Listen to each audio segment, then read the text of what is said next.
Hello दोस्तों, स्वागत है आप सभी के आपके अपने चैनल पवन स्मार्ट स्टडी पर। तो आज के इस वीडियो में लेकर आए हैं दोस्तों मॉर्निंग असेंबली, यानी कि दोस्तों प्रार्थना सभा में पूछे जाने वाले प्रश्न और पढ़े जाने वाले मुख्य समाचार, उसको लेकर आ गया हूँ।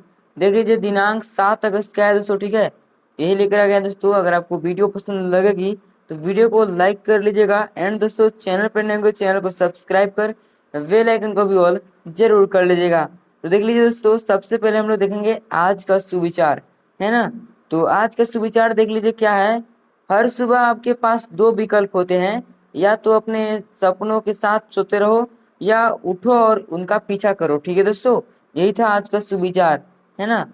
या फिर आप इंग्लिश में भी देख सकते हैं, देख लीजिए क्या है। Every morning you have two choices, either keep sleeping with your dreams और wake up and chase them. ये हो गया दोस्तों आज का सुविचार, है ना। आगे देख लीजिए दोस्तों, प्रार्थना सभा के क्रम में पढ़े जाने वाले मुख्य समाचार को सबसे पहले आता है दोस्तों अंतर्राष्ट्रीय स्तर पर। देख लीजिए क्या है। कनाडा के ब्रिटिश कोलंबिया प्रांत के सरे शहर स्थित गुरु नानक गुरुद्वारा कॉम्प्लेक्स में रिपब्लिक ऑफ खालिस्तान के नाम से एमबीसी ऑफ खालिस्तान का बोर्ड लगाए जाने से नया विवाद खड़ा हो गया है।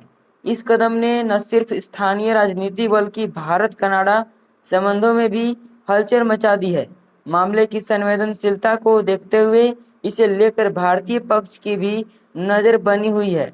अभी तक कनाडा सरकार की ओर से कोई आधिकारिक प्रतिक्रिया नहीं आई है दोस्तों। ये आपका इंटरनेशनल लेवल यानी कि अंतर्राष्ट्रीय स्तर पर था। आगे देख लीजिए राष्ट्रीय स्तर पर दोस्तों, यानी नेशनल लेवल पर, है ना। क्या है। प्रधानमंत्री नरेंद्र मोदी एससीओ समिट में शामिल होने के लिए चीन जाएंगे। यह दौरा 31 अगस्त और 1 सितंबर को होगा। यह 2020 में गलवान घाटी में भारत चीन सैन्य झड़प के बाद मोदी की पहली चीन यात्रा होगी। इससे पहले प्रधानमंत्री मोदी जी 2018 में वहां गए थे। प्रधानमंत्री के तौर पर यह उनका छठा चीन दौरा होगा, जो 70 सालों में किसी भी भारतीय पीएम की सबसे ज्यादा चीन यात्रा है, ठीक है दोस्तों। ये हो गया दोस्तों आपका राष्ट्रीय स्तर पर।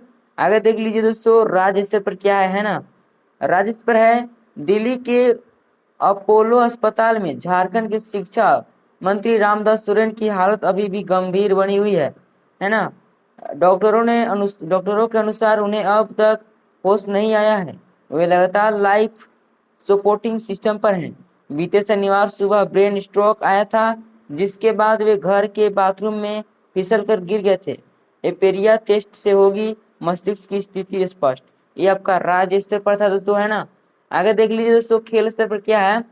भारतीय क्रिकेट टीम के कप्तान शुभमन गिल को बुधवार को दक्षिण अफ्रीका के बियन मुल्डर और इंग्लैंड के बेन स्टोक्स के साथ आईसीसी के जुलाई महीने के सर्वश्रेष्ठ खिलाड़ी के पुरस्कार के लिए नामित किया गया है।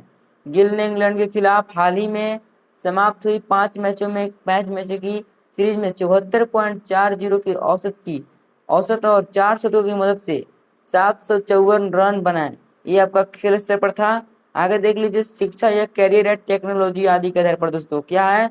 देश के सबसे बड़े बैंक स्टेट ऑफ इंडिया यानी एसबीआई ने क्लेरिकल कैडर में जूनियर एसोसिएट के 65 नवासी पदों पर जो है बम्पर वैकेंसी निकाली है। ऑनलाइन आवेदन की प्रक्रिया 6 अगस्त 2025 से शुरू हो गई है। इच्छुक उम्मीदवार इतना पर जाकर जो है ऑनलाइन आवेदन कर सकते हैं, यानी कि SBI.com इन, है ना दोस्तों। ये आपका शिक्षा या करियर या टेक्नोलॉजी आदि के आधार पर था। आगे देख लीजिए दोस्तों प्रश्नोत्तरी क्या है, यानी क्यूज क्या है दोस्तों। कक्षा 1 से 5 के लिए पहले है। तो पहला क्वेश्चन देख लीजिए क्या है। बूझो तो जाने हम पेड़ों पर चढ़े धरती पर भी चले, चूहे हमको देख कर डरे कुत्ते देख कर हम डरे। बताए क्या है हम, तो राइट आंसर हो जाएगा बिल्ली। सेकेंड है दोस्तों हमारे देश भारत का राष्ट्रगान को किसने लिखा है, तो रविंद्रनाथ टैगोर दोस्तों, ठीक है। आगे देख लीजिए दोस्तों क्वेश्चन 3 क्या है। भारत की पहली महिला राष्ट्रपति का क्या नाम है, तो प्रतिभा पाटिल। और आप लोग मुझे बताइए दोस्तों कि भारत के वर्तमान में राष्ट्रपति कौन है ना। कमेंट जरूर करेंगे। क्वेश्चन 4 है कि झारखंड के प्रथम राज्यपाल का क्या नाम है, तो प्रभात कुमार दोस्तों, ठीक है। क्वेश्चन 5 है कि 1 लीटर में कितने मिलीमीटर होते हैं, है ना। तो राइट आंसर हो जाएगा 1000 मिलीमीटर दोस्तों, है ना। ये आपका कक्षा 1 से 5 के लिए था। अब हम लोग कक्षा 6 से 8 के लिए देखेंगे, यानी क्लास 6 to 8 के लिए देखेंगे प्रश्नोत्तरी। देख लीजिए पहला क्वेश्चन है, मोबाइल फोन का आविष्कार किसने किया था? तो मार्टिन कपूर ने दोस्तों, है ना। आगे देख लीजिए दोस्तों क्या है सेकंड क्वेश्चन, कौन सा नियम कहता है कि कोई स्थिर वस्तु तब तक स्थिर रहती है जब तक उस पर कोई बाह्य बल न लगाया जाए, है ना दोस्तों। तो न्यूटन का गति का पहला नियम दोस्तों। आगे देख लीजिए क्वेश्चन 3 क्या है, मानव शरीर में सबसे बड़ी हड्डी कौन सी है? तो फीमर है। क्वेश्चन 4 है दोस्तों कि अशोक स्तंभ भारत के राष्ट्रीय प्रतीक का हिस्सा है, यह किस शहर में स्थित है दोस्तों? तो सारनाथ, जो कि उत्तर प्रदेश में है ना। आगे देख लीजिए क्वेश्चन 5 क्या है आपका, हल करें, इसको हल करना है, यानी कि 0.5 गुने 0.2 को दोस्तों। तो गुना कर दीजिए, 5 गुना 10 हो जाएगा, 0 हो जाएगा इधर, और 0.2 अंक के बाद लगाना 10 लगा देंगे, यानी 0 पॉइंट, इसको 1 लग सकते हैं, 0 हटा दीजिए दोस्तों, तो 0 पॉइंट आपका 1 आ जाएगा, यानी कि दोस्तों देख लीजिए 0.1 आपका आंसर है ना। ये हो गया दोस्तों आपका कक्षा 6 से 8 के लिए। अब हम लोग कक्षा 9 से 12 के लिए देखेंगे, क्लास 9 to 12 के लिए। तो पहला क्वेश्चन है कि मानव शरीर में कौन सा हार्मोन लड़ो या उड़ो प्रतिक्रिया के लिए जिम्मेदार है? तो क्या हो दोस्तों, एड्रेनालिन या एपिनी एपिनेफ्रिन दोस्तों, ठीक है ना। इसको देख लीजिएगा दोस्तों। आगे सेकंड क्वेश्चन देख लीजिए क्या है, वायुमंडलीय दबाव को किस उपकरण की सहायता से मापा जाता है? तो बैरोमीटर दोस्तों, है ना। आगे थर्ड नंबर में है, पृथ्वी का मेंटल मुख्य रूप से किन खनिजों से बना होता है? तो सिलिका और मैग्नीशियम दोस्तों, है ना। आगे देख लीजिए क्वेश्चन 4 क्या है, भारत का सबसे दक्षिणी ध्रुव कौन सा है? तो इंदिरा पॉइंट दोस्तों, है ना। भारत का सबसे दक्षिणी ध्रुव इंदिरा पॉइंट, जो कि दोस्तों क्लास 9th में, क्या दोस्तों क्लास 9th में जो है क्वेश्चन पूछता है, तो मोस्ट इंपोर्टेंट है दोस्तों, इसको आप लोग याद रखिएगा। क्वेश्चन 5 है कि झारखंड के महानायक भगवान बिरसा मुंडा की मृत्यु कब हुई थी? तो 9 जून, क्या दोस्तों 9 जून और 1900 ईस्वी को दोस्तों, ठीक है। 9 जून 1900 ईस्वी को, ये भी याद कर रखना बहुत जरूरी है। ये है दोस्तों आज का क्यूज, आज का महत्वपूर्ण दिवस देख लीजिए क्या है। अब 7 अगस्त को दोस्तों जो है, 7 अगस्त को राष्ट्रीय हथकरघा दिवस के रूप में मनाया जाता है, नेशनल हैंडलूम डे रूप में मनाया जाता है, ठीक है दोस्तों। आज का शब्द देख लीजिए दोस्तों, इंग्लिश आपका है इनोवेशन, जो कि दोस्तों हिंदी होता है नवाचार, है ना। अब इसका सेंटेंस देख लीजिए दोस्तों, सेंटेंस क्या है, the new app is a great example of innovation in the field of education. तो एक नया ऐप शिक्षा के क्षेत्र में नवीनता का एक बेहतरीन उदाहरण है, ठीक है दोस्तों। ये आपका सेंटेंस था और शब्द हम लोग देख लिए। बाकी दोस्तों प्रेरक प्रसंग यानी कि सच्ची ईमानदारी की जीत, तो सच्ची ईमानदारी की जीत है, चलिए इसको हम लोग पढ़ते हैं दोस्तों, है ना। एक राजा था जो अपने राज्य में सबसे ईमानदार व्यक्ति को खोजना चाहता था।